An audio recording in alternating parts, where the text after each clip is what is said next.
بسم اللہ الرحمن الرحیم الحمد للہ رب العالمین والصلاة والسلام علی رسولہ الکریم وعلی آلہ واصحابہ اجمعین وعلی کل من تبعہم بإحسان الی یوم الدین. اما بعد، مجھے یہ معلوم کر کے خوشی ہوئی کہ جناب سید سلمان گیلانی صاحب رحمۃ اللہ علیہ کی حیات و خدمات کے حوالے سے ایوان اقبال لاہور میں اجتماع منعقد ہو رہا ہے اور ان کے زندگی کے مختلف گوشوں پر بیانات ہوں گے. حقیقت یہ ہے کہ جناب سلمان گیلانی رحمۃ اللہ علیہ اللہ تبارک و تعالیٰ کے ان بندوں میں سے تھے جن کو اللہ تعالیٰ نے دین کی اور خاص طور پر ختم نبوت کی خدمت کے لیے استعمال فرمایا. شاعری ان کو اپنے والد سے برسے میں ملی تھی اور ان کے والد گرامی رحمۃ اللہ علیہ اس زمانے میں جب پورے بر صغیر میں ختم نبوت کی تائید میں اور منکرین ختم نبوت کی تردید میں جلسے منعقد ہوا کرتے تھے تو ان کے والد کی آواز سارے جلسوں میں گونجا کرتی تھی.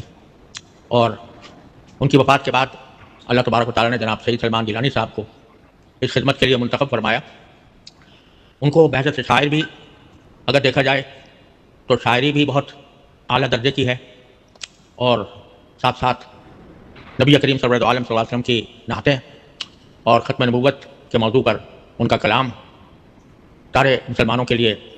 جوش و خروش کا سبب بنتا ہے اور انتہائی محبت کے ساتھ سنا جاتا ہے.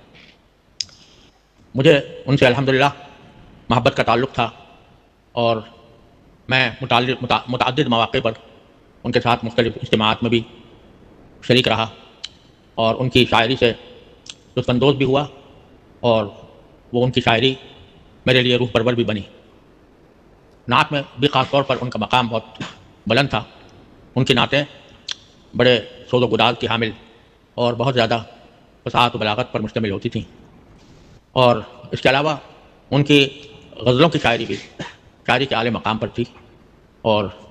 اس کو سن کر بھی جو لوگ شعر و سخن سے دلچسپی رکھتے ہیں ان کو ایک خاص حلاوت محسوس ہوتی تھی. الحمدللہ ان کی مجھ پر بڑی عنایتیں تھیں اور وہ جب کراچی تشریف لاتے تو مجھے اپنے ملاقات کا شرف بخشتے تھے اور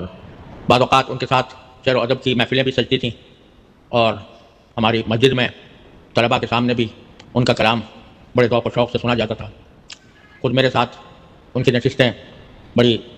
پرکیف ہوتی تھیں اور اللہ تبارک و تعالیٰ نے ان کو نبی کریم صلی اللہ علیہ وسلم کی محبت اور عشق اور دین کا خاص جذبہ اور ختم نبوت سے خاص تعلق اس طرح عطا فرمایا تھا کہ وہ ان کی رگ رگ میں بسا ہوا تھا اور اس کے ساتھ ہی اپنے متبع سنت حلیے کے ساتھ وہ عام لوگوں کی مجلسوں میں بھی شریک ہو کر اپنے کلام سے لوگوں کو نہ صرف بہرور کرتے تھے بلکہ وہ ایک مجسم دعوت بن کر لوگوں کے سامنے آیا کرتے تھے. بڑے بعض اوقات آزاد قسم کے ماحول میں بھی وہ گئے اور جا کر نہ صرف اپنی وضاقتہ کو برقرار رکھا بلکہ کچھ نہ کچھ ایسا پیغام دے کر آئے جس کو سن کر یقیناً لوگوں کے دل پر اثر ہوا ہوگا. اللہ تبارک و تعالیٰ ان کے درجات بلند فرمائے. آخری زمانے میں بیماری ہوئی، بیماری کے دور میں بھی وہ اللہ تعالیٰ کے قریب ہوئے اور کچھ ایسے واقعات ان کے ساتھ پیش آئے جو غیر معمولی نوعیت کے تھے. بہرحال ہر ایک انسان کو دنیا سے جانا ہے اور اللہ تبارک و تعالیٰ کی مشیت سب خواہشات پر غالب ہے. وہ الحمدللہ اس طرح گئے کہ اپنے دین اور محبت دین اور نبی کریم صلی اللہ علیہ وسلم کے عشق کے ساتھ ان کی وابستگی قدم آخر برقرار رہی اور اس حالت میں اللہ تعالیٰ نے ان کو ہم سے جدا کیا کہ